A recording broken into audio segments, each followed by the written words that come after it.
Hi guys! Welcome back to my channel.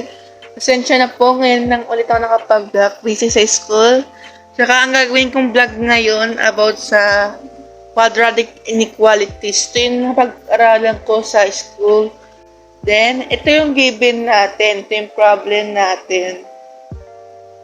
X squared plus 5x minus 5 greater than 0. So, yung problem kasi yung pinaano sa amin sa quadratic inequalities. Kaya, greater than yung ginamit ko kasi positive yun nakalagay dun sa problem. Kaya, greater than yung ginamit ko dun. Okay. Hahanap tayo ng factor na magiging sagot ay, pag tinimes mo yung number, ang magiging sagot ay 50. So, kapag in-add mo yung number, ang magiging sagot or subtract, ang magiging sagot ay 5. And, ang naging factor nun, nakita kong factor, ay x plus 10 and x minus 5. Bakit? Kasi 10 times 5, negative 50. Saka 10 minus 5, positive 5 kasi copy the sign of the highest number sa integers ng subtract and addition. Yeah. Ayan. Copy mo to. X plus 10 equals 0. Transpose mo yung 10 to the left. Pag dumaan yung 10 sa kabila, magiging negative. Nang kasi pa talang tandaan ko eh. O di kaya minus mo yung 10 dito. 10 minus 0, di negative 10. Basta kung saan kayo nadadalian. Basta doon ako nadadalian eh. Saka x minus 5 equals 0. Transpose mo yung negative 5 sa kabila, magiging positive. Pag greater than, pag dropping naman tayo at less than, whole, ganito, whole. Pag greater than or equal to, less than or equal to, ganito naman. Nakalimutan ko na yung tawag dito. Basta pag mag-graph kayo, nabulol pa ako, yan, ito yung gagamitin nyo. Kasi greater than lang tayo, wala tayo kasi yung equal to. Yan.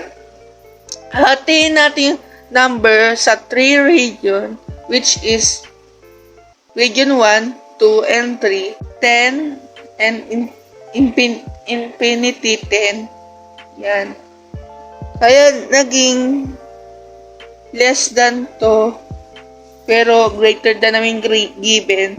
Kasi negative 10 less than positive 5. Obvious naman na mas mababa ang 10, negative 10 kaysa 5. Ayan. Gagraph natin gamit ang pag-solve natin sa graphic. Copy natin yung factor kanina. Kung natandaan nyo, x plus 10 and x minus 5. Yan. Tapos, hahanap tayo dito ng number.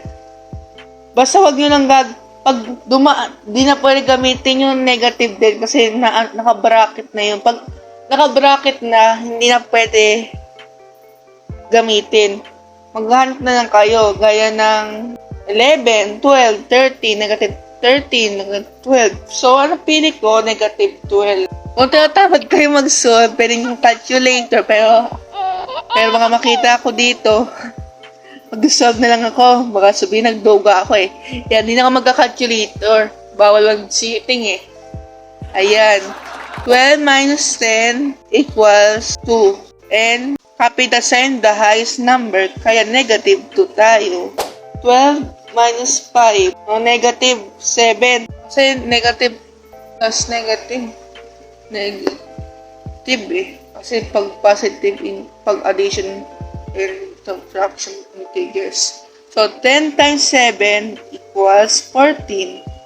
14 greater than 0. It's a 14 greater than 0. Tama. So, tama tong region 1 natin. So, next natin ngayon ay region 2.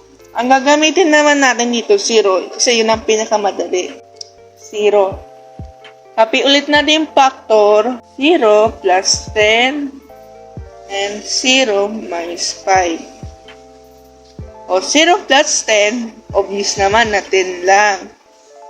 Tapos 0 minus 5 and is negative 5. Pag tinimes mo itong dalawang to, magiging 50, negative 50, greater than 0. Dito na po nagtatapos ang aking munting tutorial kung paano nga ba mag-solve ng quadratic inequality. Sana po naintindihan nyo ang aking pagpapaliwanag at na-gets nyo po at marami po kayo natutunan. Hanggang sa muli, paalam! Just don't forget to like, comment, subscribe, and click the notification bell para updated kayo sa susunod ko pang video. Goodbye!